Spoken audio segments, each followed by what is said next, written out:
Yo, what is good, everyone? We are back again for a new episode. A new episode on a new day of a new week of a new month. Is it a new month? I don't know. I was going to say it's a new year. I don't care if it is or not. Every day is a new year, right? Hey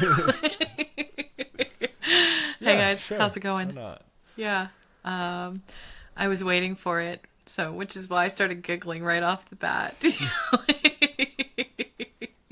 One of my favorite games in life is waiting to see how Tom is going to greet everyone. So, thanks, Tom. Thanks for bringing us in there. You're welcome. So, what's going on? How you been? How you doing? Give me all the deets. Oh, okay. What's going on? I don't even know. How have I been? Yeah. I also don't know that. Right there with you.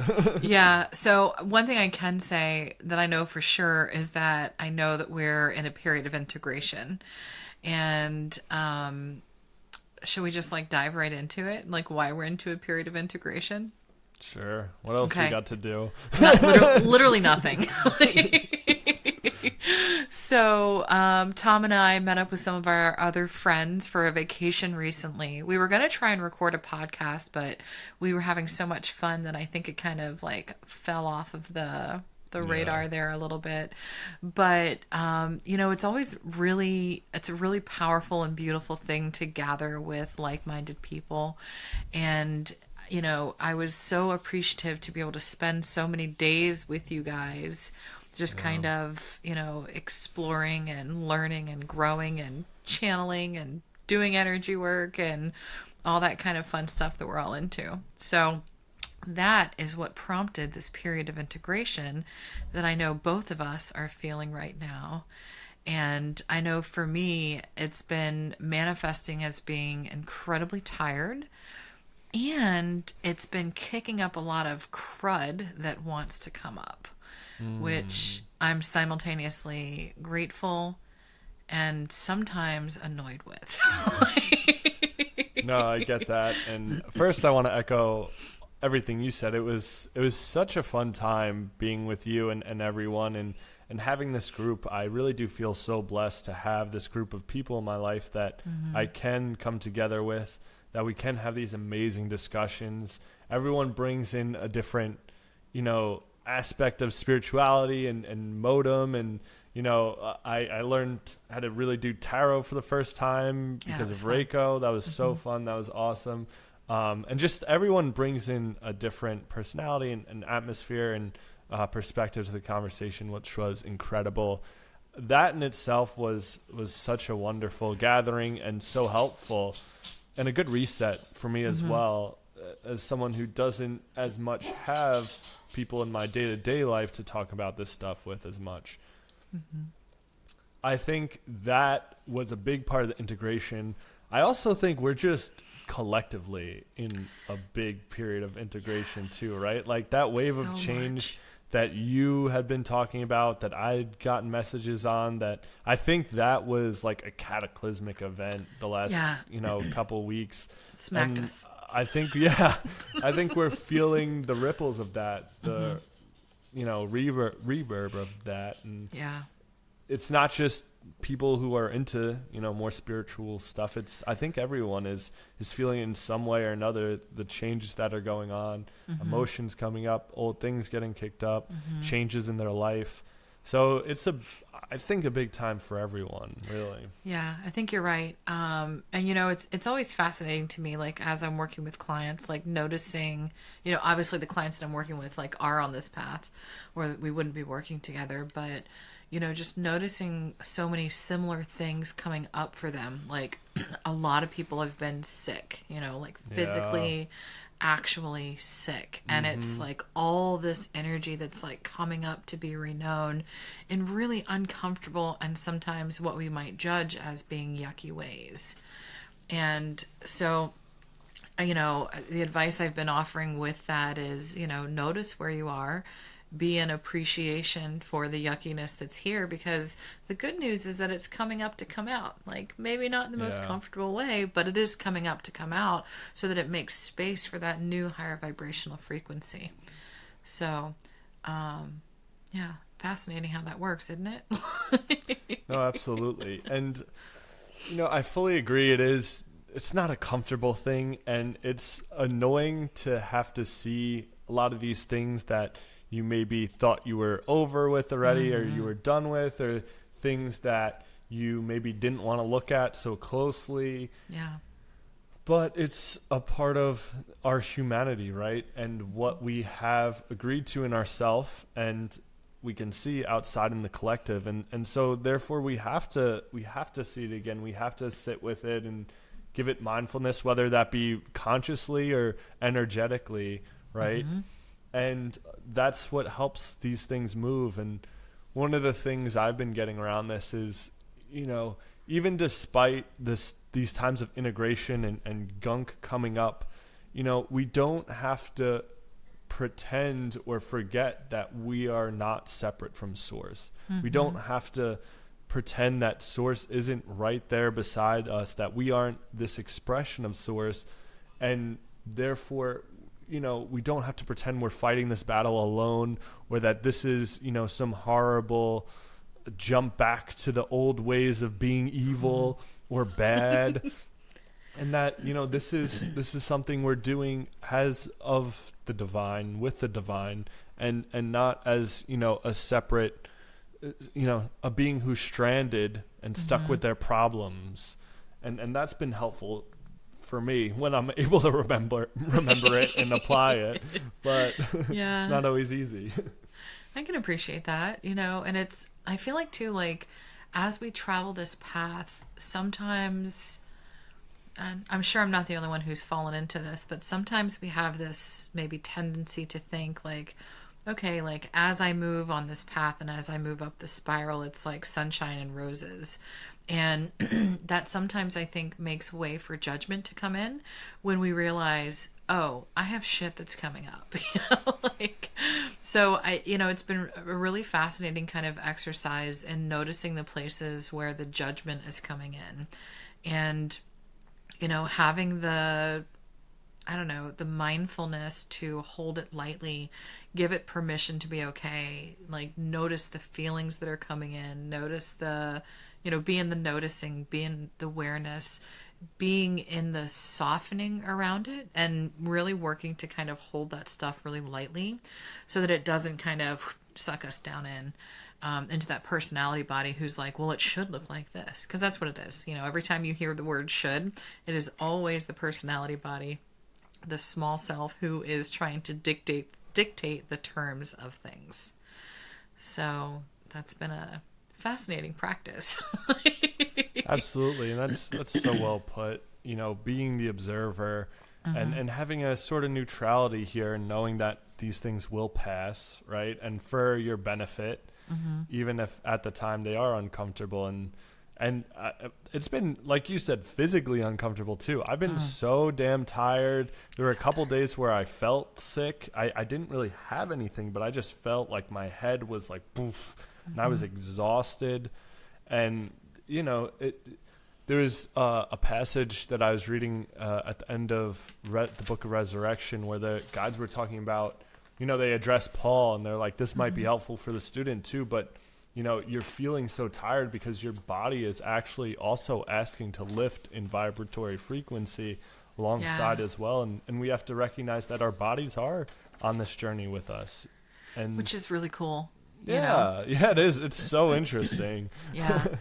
And I know it's been really cool too. I'm glad you brought that up, because I feel like with clients, I've been working a lot with, like, on a cellular level and with DNA and working with nervous systems, kind of like upgrading systems. It's been interesting. Like this week, it's been kind of like an exercise.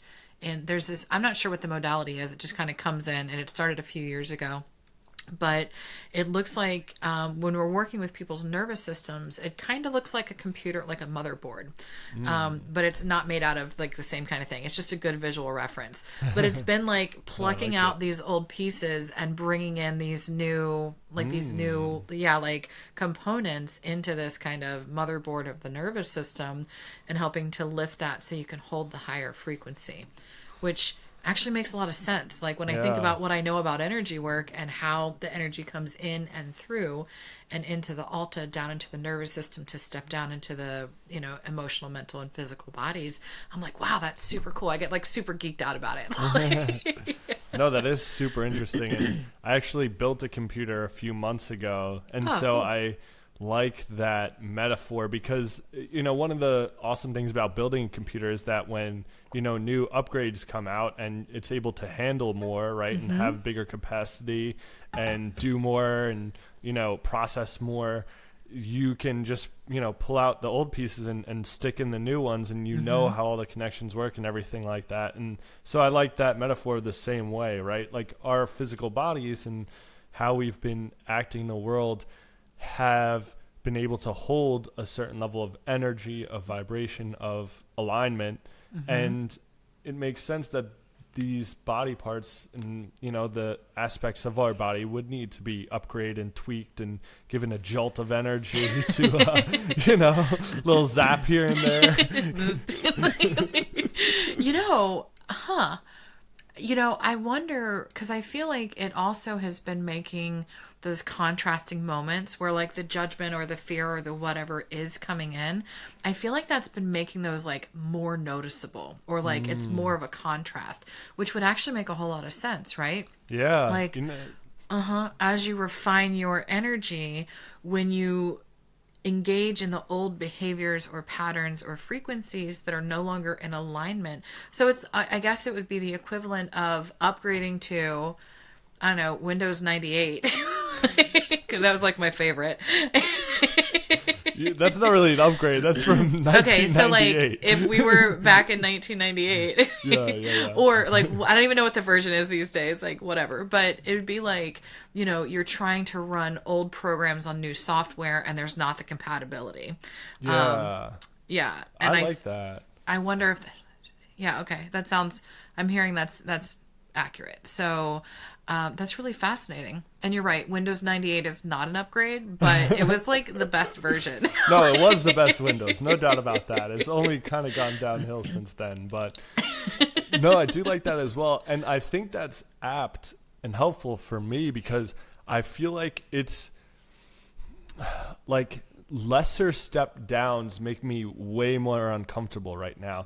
Like I'll go to the gym and I work out and, at the gym, maybe my body gets a little sore and stressed and maybe, I think too much about, oh, that guy's bigger than me or I'm not lifting enough weight or, get into some of those negative judgments. And then I come home and, I'm just in that space a little bit and sitting in it, but it's, it's what I'm used to. It's fine. I watch TV, whatever. But like, I did that the other day and man, I came home and I was just like, ugh, this is gross. Like this feels so hard. Like these tiny little differences in consciousness are feeling so much harder on me. And it's funny because that makes me feel like I'm doing worse because I feel worse with less. But I think it's kind of the opposite happening. Yeah. Yeah, it's like the little bit of contrast becomes more of a contrast, which actually I appreciate that you said that because I've been feeling similar, I think, now that you point that out. Like, I don't think that I was able to, like, really put my finger on it, because when I, if I back up and I look at, like, where we came from and where we are now, my behavior and my habits and the way that I operate in the world are much different.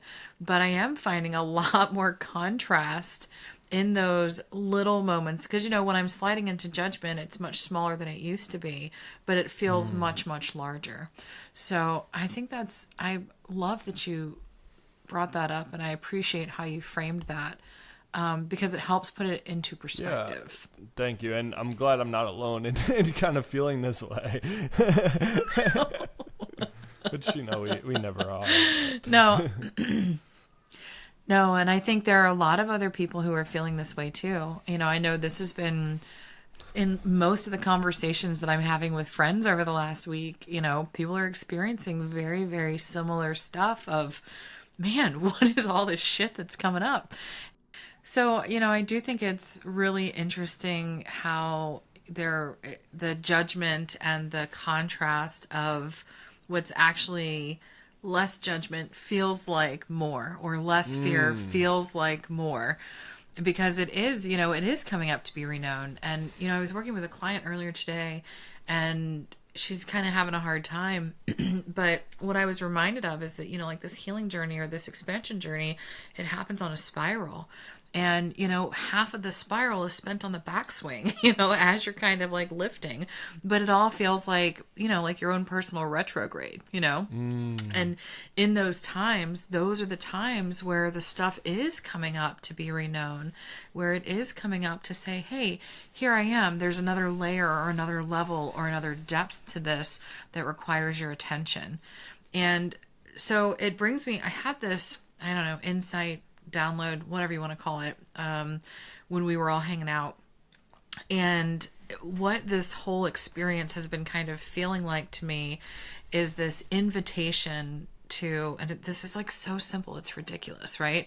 And it's surrender it all, whatever it is, appreciate whatever comes my way, like whether I judge it or like it or don't like it or whatever, be in flow, so connected to that higher part of myself, and move from a space of inspired action. That's it. The end.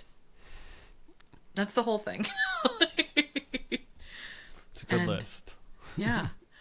And when we apply those ideas to whatever it is that we're experiencing, I think we can kind of look and see like, okay, where am I doing this? Where do I have room for more surrender or more appreciation or more flow or more inspired action? And then we can attend to that. And I think that acts as maybe like a handy gauge to help us know where our attention needs to go, so that we can be like, feel like we are in harmony and in flow, and not like falling down, into the dips. Yeah. Over and over and over again. No, I like that, and I love the spiral image where it's all up, right? But it feels like you're going down at some points, or you're regressing, or in a retrograde, as you put it. And it's funny because when you do have these wonderful spiritual experiences, like some of which we did have on our trip, you just want to stay there. You're like, oh, this is what it's like. I got to be here all the time. This is, I've done it. I'm here. It's over. Here I am. I win.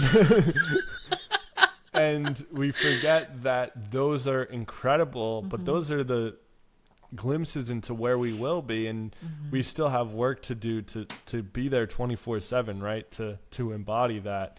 And it is time, and it is work, and yet it all, is happening in one moment, and we're all on an upward trajectory, whether we know it or not. And it's important to keep that in mind, and love and cherish those wonderful experiences, but also take what you can from them and bring them and apply them to these less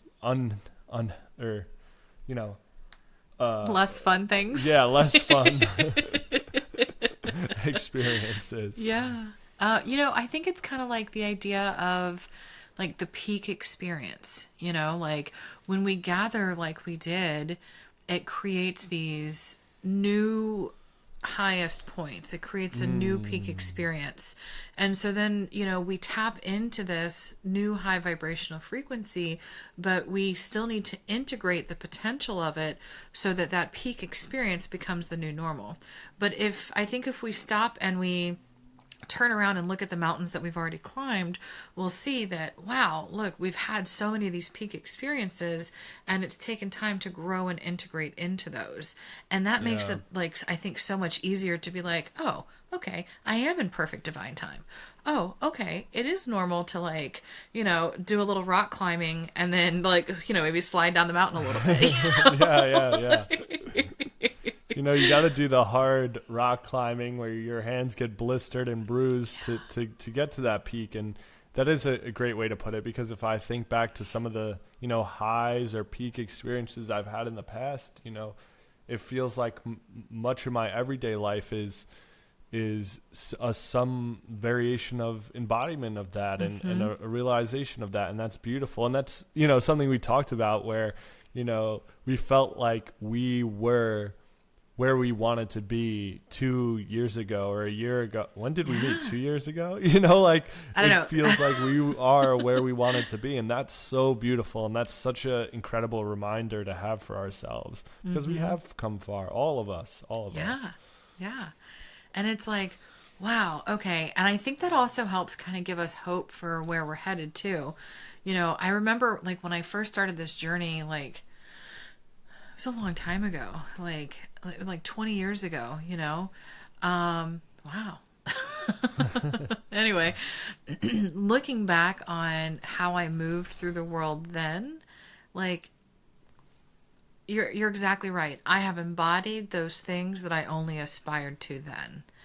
And I think it's part of our, I don't know, humanity, where we want to keep growing and expanding. And, there's this level, I think, of the personality body that wants to strive toward that self-actualization or the enlightenment or, whatever you want to call it. And I think that helps propel us forward until it's no longer useful. And I don't know where I'm going with that, but there's that. No, I 100% agree. And I felt similarly. Like, I've always been someone that has strived for like that level of enlightenment. And this is a realization I had during the trip, which was so beautiful, where, my small self really was striving for the idea of enlightenment because it thought it wasn't worthy enough as it was. It didn't think it was good enough as it was. I did not think I was good enough as I was.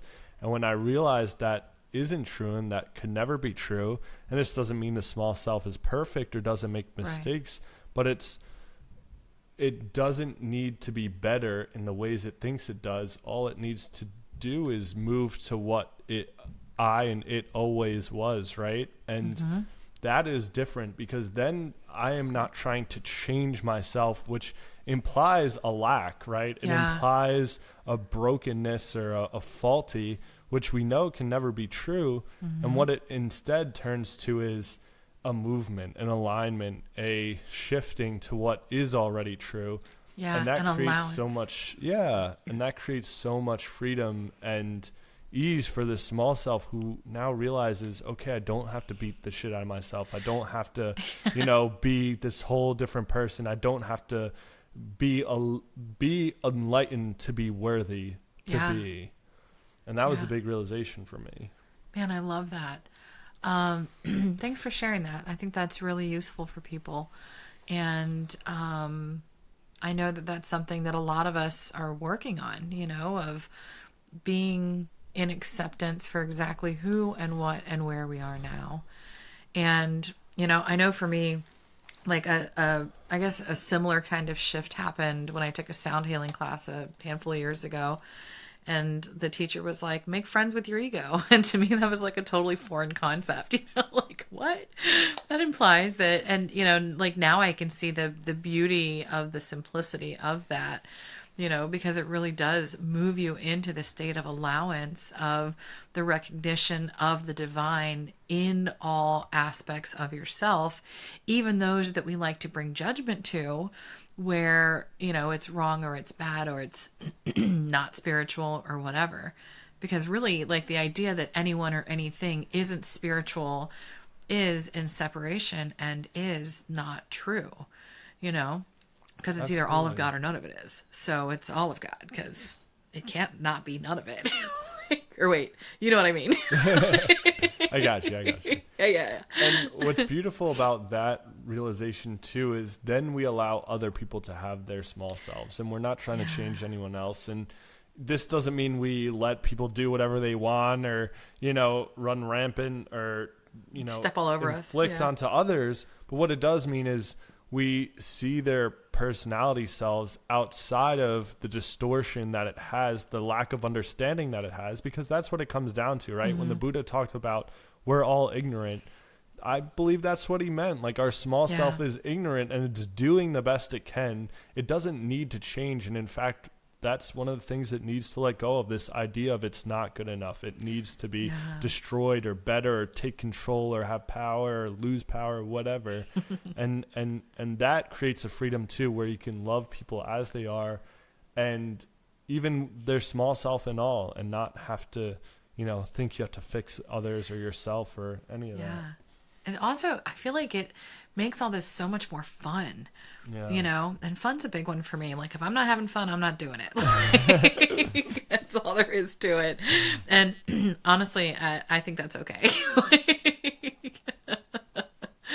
But it definitely, gives us permission to hold it all lightly, which I think is really, really important as well, because that works with that judgment component.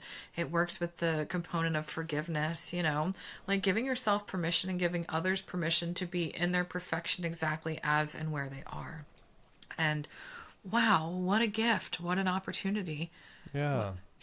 So grateful for that. And don't get me wrong, I feel like it's still a practice, like Absolutely. One that I have not perfected. Absolutely. And that also is okay. Yeah. No, we're still, we're still learning just as much as everyone else. And when you, accept that too, then you give others the same grace, right? And as inside as outside, right? Like that's how a world is changed, is made new by, us working on ourselves, and therefore we project that outside, and that is what it means to be the change you want to see, right? Yeah, it totally is. I want to totally change the subject. What? Yeah, okay. And this is like so silly. Okay, I want to talk for a moment about how we went to this beautiful tropical island and ate pizza most of the time. Oh my God. I think I had pizza for a meal every single day. I think there's only one day where I didn't eat pizza. I don't know how that happened. I don't know why that's what I'm thinking about. I ate so much pizza. That flatbread place was really good, though. That place was really good. Do you remember? Flatbread, I think. Isn't that what it was called? Yeah. I'm pretty sure. I have no idea, but I think it might have been called flatbreads or something. Yeah. Yeah, right. I think that's exactly what it was called. I should have remembered that. That actually, so, when we sat at the same table, because we went, I don't think you were with us the night we went back. I think you had already left. But, the whole time we were there. We went there twice. We did. Okay. You were there with us. Okay. So, that's right. That was on the last night. That's right. Okay. So I think that another thing that would be helpful to kind of bring into this conversation is the idea of expectation. And I feel like she'll be okay with me using this example, but I'm thinking of Rupi with her rainbows. And the whole time she wanted to see a rainbow. She's like, okay, today I'm going to see a rainbow. Today I want to see a rainbow. Like just every day really wanting to see a rainbow. And it was so funny because, like end of the day, oh, no rainbow today. And so it was that last night that you were there with us. And we sat down at Flatbreads, and there was like child art behind me. And lo and behold, one of the children had drawn a rainbow. And I thought it was so entertaining that she got her rainbow, but so far outside of how she expected to get it, that it just tickled my heart and it made me giggle for like 10 minutes. And then I don't know if you remember, she told us that on her last day she saw a full sky rainbow, like a sky bow, that the sky was every single color. And so I do 100% get where you're going with this and love it as well. Like that is kind of the irony of the journey, is that like if we want something so bad, we like to add expectations to it. And when we move into allowance, we usually get it, and in magnificent ways, some hilarious. I think that first rainbow was like laugh it off. Don't hold this so strongly. Yeah, and then that created the room for the full sky rainbow the last day. Yeah. But yeah, both hilarious, and that's exactly how it happens to me. So I was glad it happened to Ruby too. Where it's like, I want this thing, and it's like a picture of a rainbow a kid drew. But it was awesome. We all cracked up from it, right? Yeah, we did. And I definitely find, and I think that the expectation aligns with the judgment and the surrender and the this, that, and the other. And, it's interesting. All this stuff ties together in such a lovely way, such an entertaining way. Okay, so changing the subject a little more. Please take the reins. Yeah, so, to be completely transparent, Tom and I both showed up a little tired today because we are both integrating a ton of energy.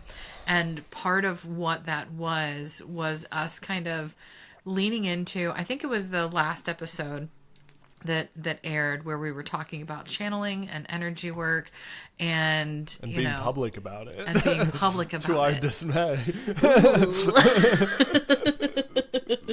Because he and I both seem to carry some expectation around bringing those uncomfortableness, I don't know, being uncomfortable, and the judgment received and the this, that, or the other around bringing those things public. And so I wanted to say thank you to Tom for being vulnerable and going first in our little friend group.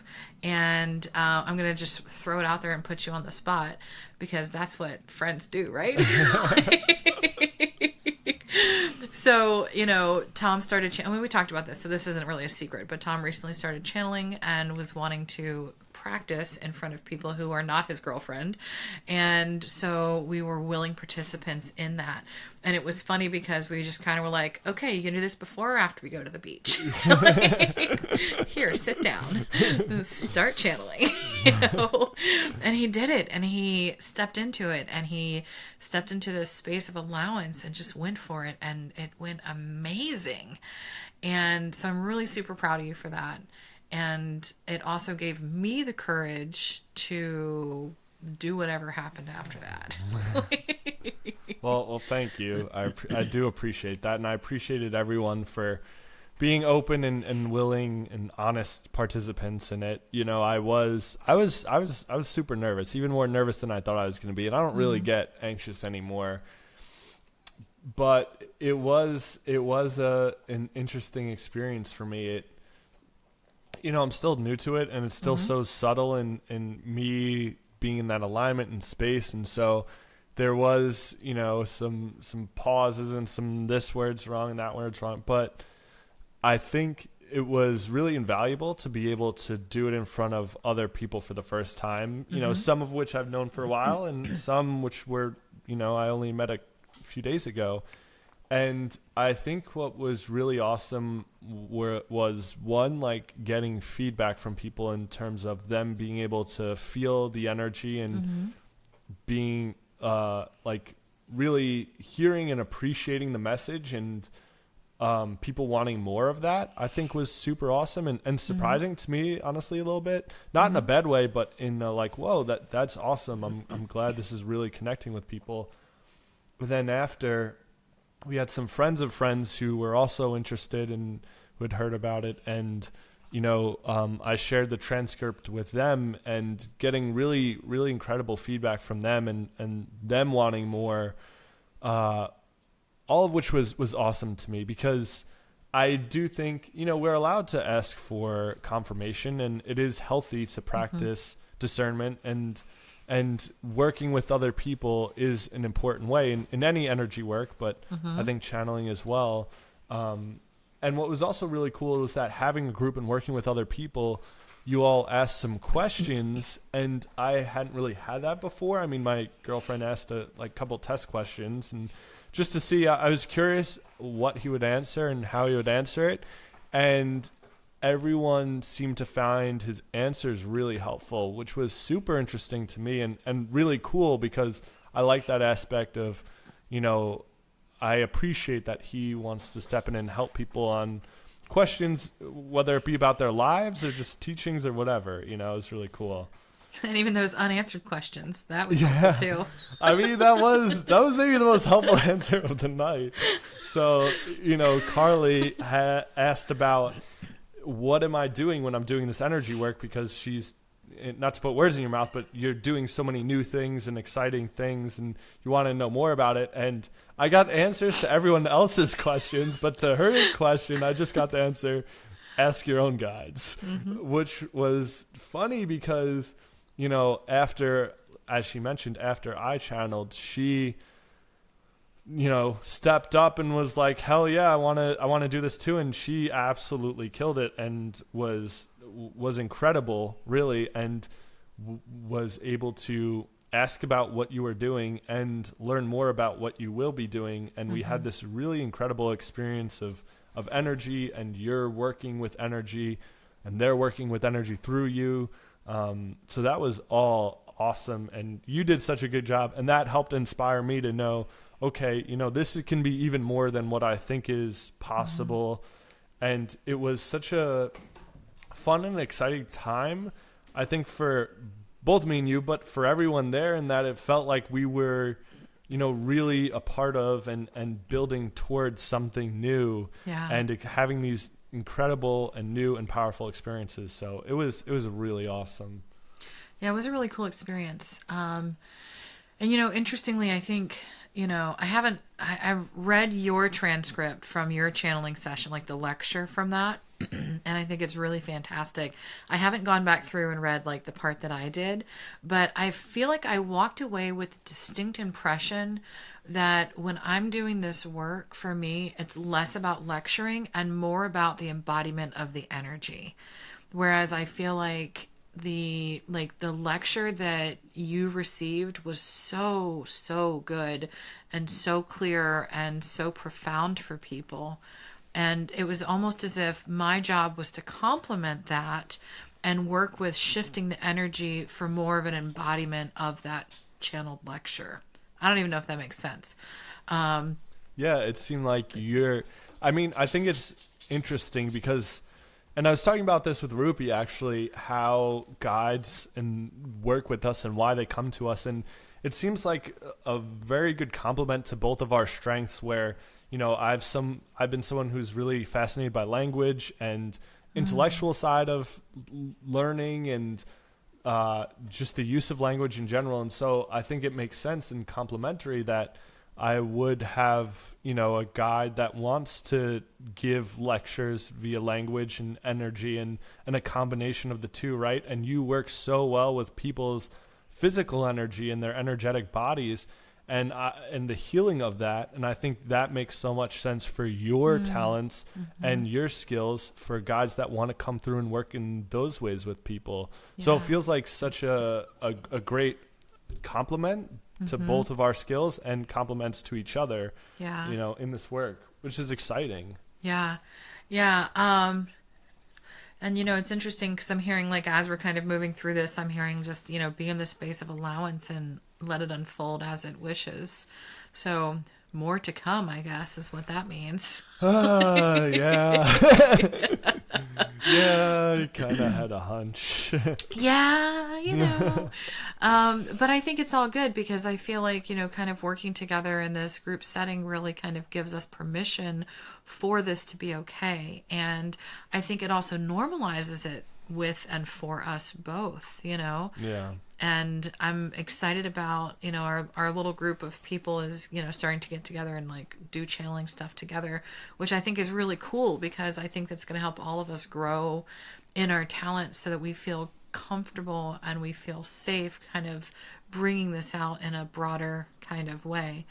But I want to maybe put you on the spot a little bit here and not ask you to channel here now because I feel like that's a big ask without talking about it first. But we're going to work up to that. But is, you know, oh, I thought you were like. Activate! Turn it, come on. Go. Is this thing on? Check 1 2, check 1 2. For anyone who can't see, I was tapping my third eye. Okay, so from the time that we were all together, from the channeling session, is there anything that like stands out to you that we might want to share, like, to the masses, to our bajillion D listeners? Oh, that's a good question. You know, there was One of our friends asked a question, and I could pull it up. I have it real quick. I love that. One of the answers was really good. One of our friends asked a question about love, and they asked about how they can open up and experience love. Mm-hmm. And a part of the answer was, what many of you don't understand is the agreement to love is the agreement to the right to be.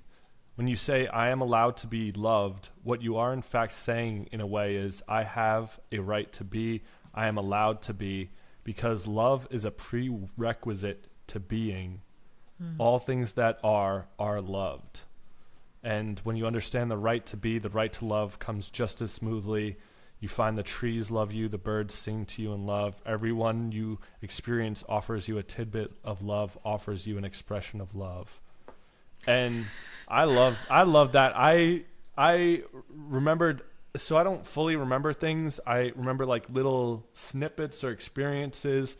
And so going back and reading transcripts or full answers to stuff is a really interesting experience to me, because I'm like, whoa, like this is way fucking, like it's like seeing, an entire portrait where a painter just showed you like a few, pixels of it, or, a few squares of it.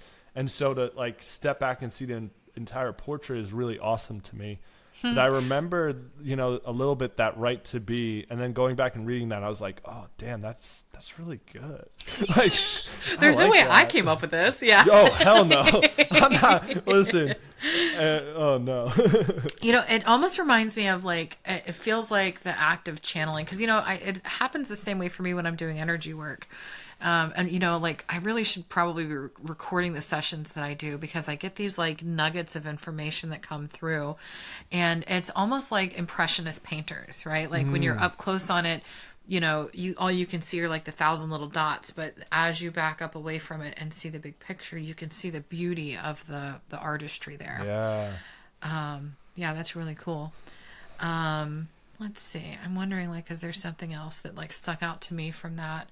I just know that when we did the energy work part of it, the energy that came in was beyond anything that I had felt to date. And it was such a hugely expansive flow of energy. I don't know. I don't even know how to describe it. But it was wild. And I do know that it has been coming in. So we've been back, like a week and a half, maybe a week and a couple days. And it's been coming up in sessions with clients. And so, and what I was told around it is that, because I have, like with esoteric healing, I have these different protocols that we can use to achieve a desired result or shift some specific energy. And what I was told about these orbs of energy or whatever that we're bringing, it's activating in my hand right now. Figured I'd take a little, that's for me. But it's kind of like achieving the same result in a different way. So working with the energy in a different way. And it seems to be really interesting because the frequency is different for each person that I like do that type of work with. And it's also working with the different like systems in the body. So not just working with the personality and the spiritual bodies, but working with like the chemical systems and the mechanical systems, and it's beyond my actual understanding, which is cool. Most of this is beyond my actual understanding. Right. So I've certainly gotten to the point where like I don't like try too hard to understand what's going on. I just like listen to the instructions and work with the energy. But it's so cool. And I think it's really a confirmation of, oh, look, we're going to bring it full circle. It's a little early, but it's okay. But it's a confirmation of the shift and the expansion because of the tidal wave of energy that's come in. And I think that it's really supporting us as we continue to integrate these super high frequencies. As it upgrades the cellular structure, it upgrades the DNA, upgrades the, different systems in the body. It makes it easier and easier and easier to call in and hold these high vibrational frequencies. And, when you both verbally channeled a bit and then also created this giant chi ball and basically sent it to the group. And even the creation of that, I know we were all feeling the energy. Like it was a lot, and the entire group felt when you shot it out, and Rob was even able to see it, which was so cool. That's cool. And I was physically buzzing the entire night. Like before we started any of this, I was absolutely exhausted, but we did it anyway. And by the end of the night, I was laying in my bed, and it felt, and I know you felt this too, like static was just on my entire body. Like it felt like I just rolled around in a rug for a half hour, and I was now static shock. And I don't know if you remember that show from back in the day. No, I don't. That was more of a kid show for me. I don't think you were watching. I was like in college. But it was static shock, just electrified. All my hairs were sticking on their ends for hours. Like it was a lot, and I didn't sleep that well that night. But that was a lot going on. But it was a large amount of energy, but it was beautiful, and it was helpful, and it was awesome to see everyone feel that and to have that experience with everyone, which was different than a lot of the other experiences we might have had with like Paul's channeling or something like that. Mm-hmm. But it was awesome, and it was so cool and wild. That was a cool experience. I think that was also the day that I like cried all day and puked up energy. Like that day. So it was interesting because we went to Hanuman Maui for the kirtan, and it like broke me open. And I know Rupi had a similar experience, but it was such a profound experience. So like there was one guy there, and he was having such a fun time with like his portion of it that it like sent me into one of those fits of uncontrollable laughter. You know the one, you've experienced it. And it made everybody else laugh too, which is fun. He said have fun, and I did. I could not help it. And then at the end, with Jason finishing up the kirtan, like this like explosion of love energy, and that like broke me open. And it allowed so the crying like started that day, and then I woke up the next day just like and cried for like hours and like puked out all this, and I didn't actually throw anything up but energy. Like it very clearly came out. It was such an interesting experience. Like this like huge purge of energy, and it was really uncomfortable. And I walked around all day and my face was just like swollen and red and just whatever. But it was fascinating because I think that like it was really cool how all of that stuff unfolded in this like series of events that made way for that evening, because I was drained when we started too. And then after your channeling, and then after that giant ball of energy, like I that night I slept like a baby, and I woke up the next day and I was like, like, I feel great, such a wild experience. But and so I think that's why, knowing that it was the experience for me, that's why I guess I encourage myself and you and everyone else to really embrace the suck while it's here, because it is just like the energy coming up to come out so that you can refine the energy that you're holding. And this is for me just as much as it is for anyone else. Yeah, no, absolutely. It was funny how that kind of series of events unfolded, and it ended up unfolding perfectly because I talked with another friend who like gave me a piece of information that I ended up like pertaining to things, and like I don't know, it was funny how it all ended up working out perfectly. But it was a really awesome night. I appreciated everyone. I appreciate that we're now going to have this group to practice and do these things with, and to share, some of this work with, because it's been cool to see people that are interested and I appreciate their willingness to kind of join me in this new practice and see where it goes. And, I know you're already working with it in your sessions, so that's awesome. Yeah. Cool. But it'll be interesting to see how things unfold for both of us in the future around this stuff. Because it definitely didn't feel like, oh, you're both going to have these giant breakthroughs and it's going to be really interesting, and you do nothing with it ever again, Like, I don't know if that's on the menu. Okay, bye.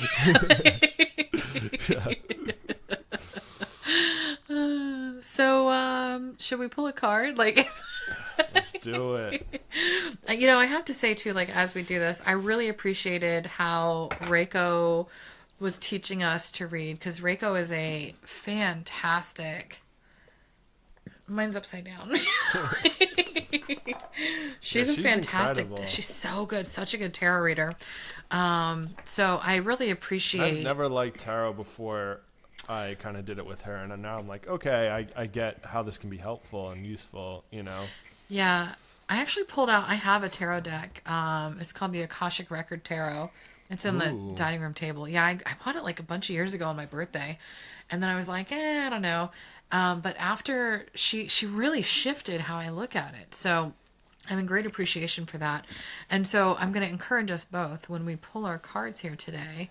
Let's get a read on them before we read them. Yeah, okay. Absolutely. I think that's the new method. And just for the listeners, what her method basically is tapping into your own intuition around the card you get and kind of building a message for yourself or intuiting a message for yourself and around the card, and allowing whatever energies it has to teach you first, and then using the book as a complementary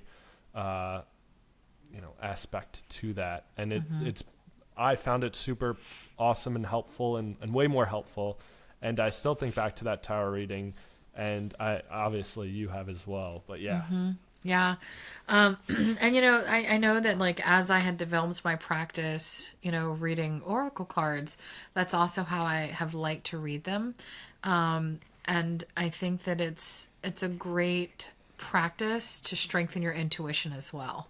So if you are interested in strengthening your intuition, which like, who isn't really, I think it's a great way to kind of read those cards and give your intuition an opportunity to come out and play.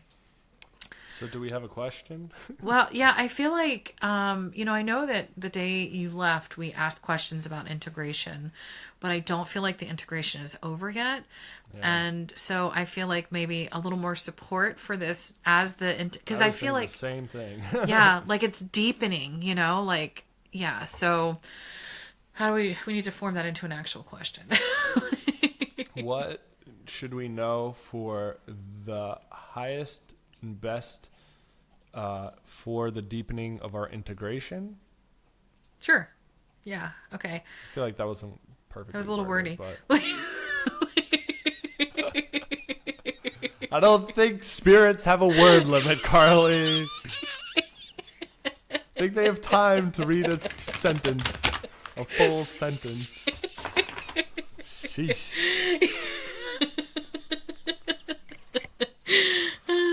Okay, right. you go first. I went last time. You go first. Oh, are you sure? Okay.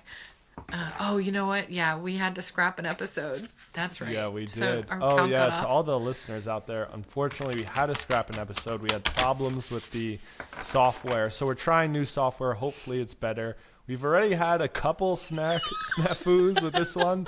So if there's any, weird cuts in the video, you know why. I feel like doesn't make sense. Yeah. But we're trying, man. Technology, we're trying. All right. So let me focus on our question. Otherwise, I'm going to get a question about dealing with technology. I pulled the buy a new laptop card. All right. So we want to. Okay, we were asking for support for highest and best for deepening the integration. Good enough?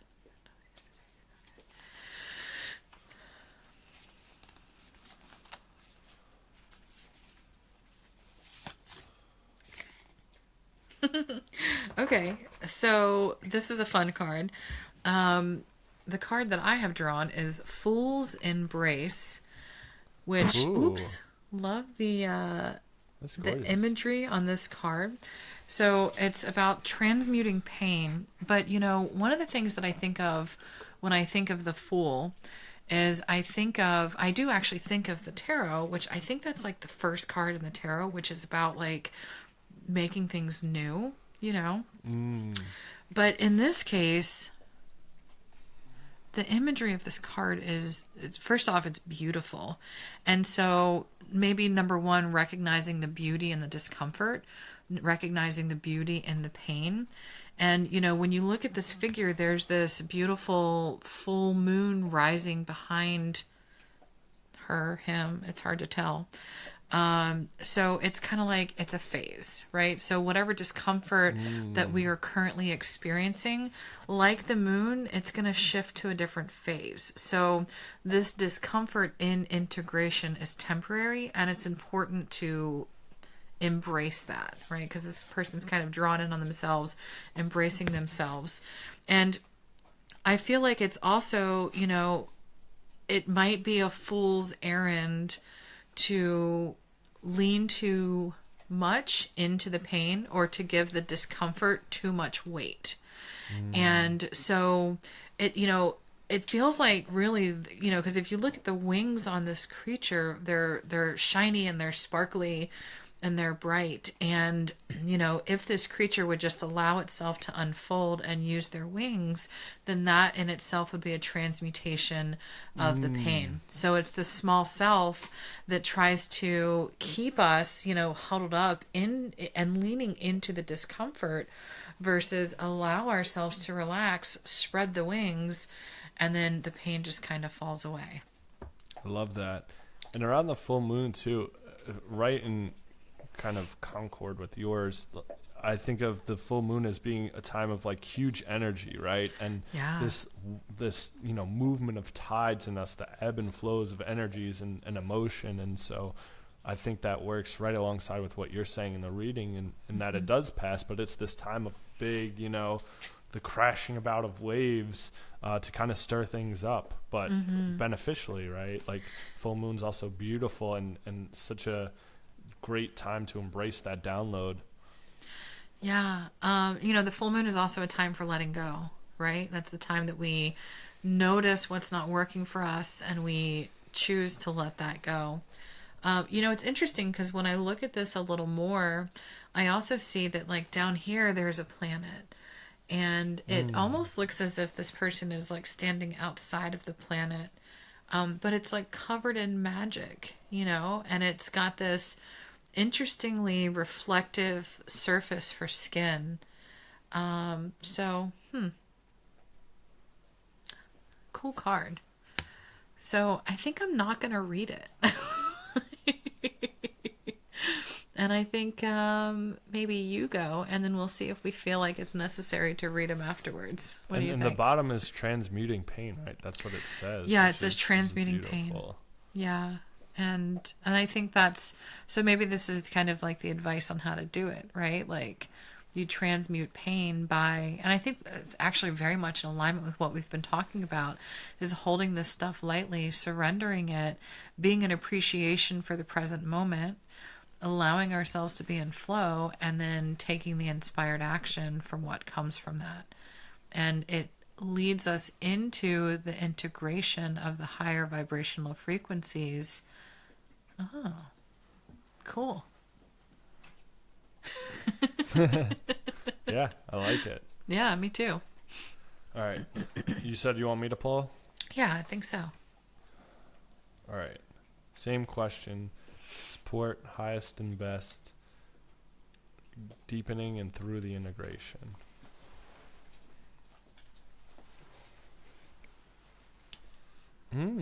Interesting card. I got concentration. I'll put that right there so everybody can see for a second. So concentration. The first thing I see is a female Ganesh, feminine energy. And shout out to baby Ganesh, who it's their birthday today. Yeah. Which Rupi told us, which is so awesome. And it looks like they're drawing or doing like calligraphy almost. And it looks like like they're holding it with a light and beautiful and appreciative concentration, right? Where it's like doing the art, or a child, making a drawing where they are so enveloped in it, but in being enveloped in that, they're enveloped in the fullness that is life, right? It's not a like do do do do do. It's like this is being done, and there seems to be like a softness and a beauty in this appreciation and in this work. And we have a little mouse here, or a little friend who's just, like, I don't know, it seems like just like the rest of the world, looking on and can appreciate what's being done if you do it in right concentration, right mindfulness. And it seems like this is both a beautiful and important practice, but also a practice that involves just a work, but like in a light way. Mm-hmm. And so like there's an importance to it, but a playfulness about it. It's a really beautiful card. I love the like purple cathedrals we got going on there. Yeah. I'm gonna read it. I think Okay. I always appreciate a little extra context. Why not? Sure. And this book is really good, I've found. So Yeah. Concentration. Utilize the tools, resources, and skills that are available to you. Ganesh will support you with inspired ways to solve problems. You can benefit from innovative forces if you can maintain your power and work with awareness and focus. Act consciously with the understanding that applied effort will get you what you want. Know what you are doing and why you are doing it. You need to be focused on a single objective or purpose at this time. You are asked to channel all of your energy, tools, and wherewithal to this one goal. Commit to the task and eliminate distractions that will take away from what you are trying to realize. Take the time to research other avenues or possible solutions. Keep a practical approach about and work at a steady pace. Remain objective as possible. Consider how you can better interact with the people in your life. It is important to remember to treat others the way you would like to be treated. I think it's a good supplement, and I think, thinking back to the pulls we did around integration when we were in Maui, mine was reflection and prosperity. Mm-hmm. And this concentration seems to be perfectly in line with that, where if, I move to that level of concentration and reflection around what I want, which is to embody this higher vibration that's really become the overcoming desire and thought and action of my entire life, is it's what I really am working toward more than anything else by a mile, that there will be, positive benefits to that. I love that. Yeah. So I'm going to follow your lead here, and I'm going to read The Fool's Embrace, because this is actually really magical, I feel like. Awesome. Okay. So not only do we have transmuting pain, but we also have allowing life to love you. So look, it's like the rug that ties the room together. And the experience of both and. So the pain of life is sometimes unbearable. When we're in it, we think that pain, that loss, that betrayal will always be woven through our continuity of existence. We're kept hostage by the way we identify with the pain and what we make it mean.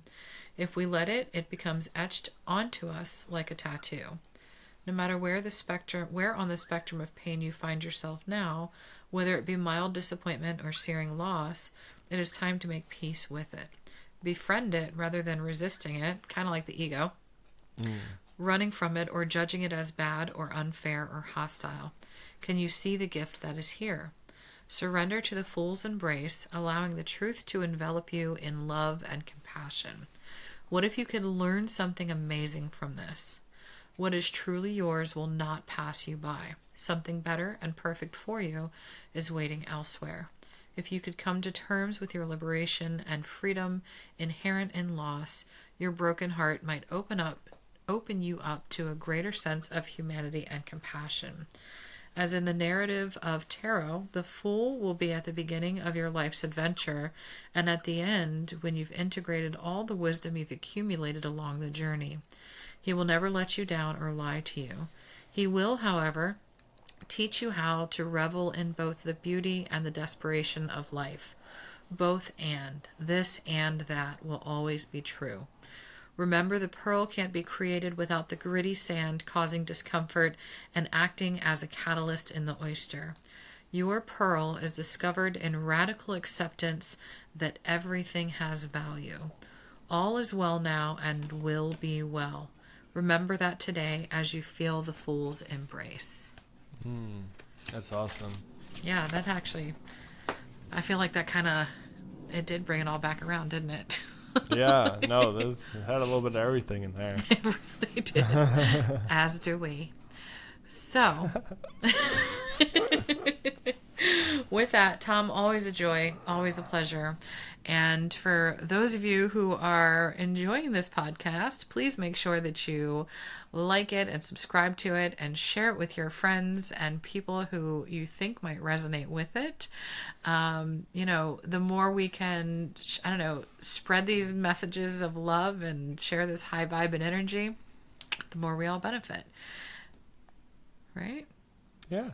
All right. Yeah. Yes. No, absolutely. And yeah, any shares, subscribes, all that we appreciate. If you guys want to ask any questions for us to pull cards on, or you have any thoughts, or you want to talk about what's been going on with you guys recently, always, comment, email, any of that stuff. We appreciate you so much always. 1 trillion billion listeners. And this is so much fun. I always look forward to these recordings, Carly. Me too. I appreciate you taking the time to be here. As do I. All right, everyone. We'll see you next time. Bye.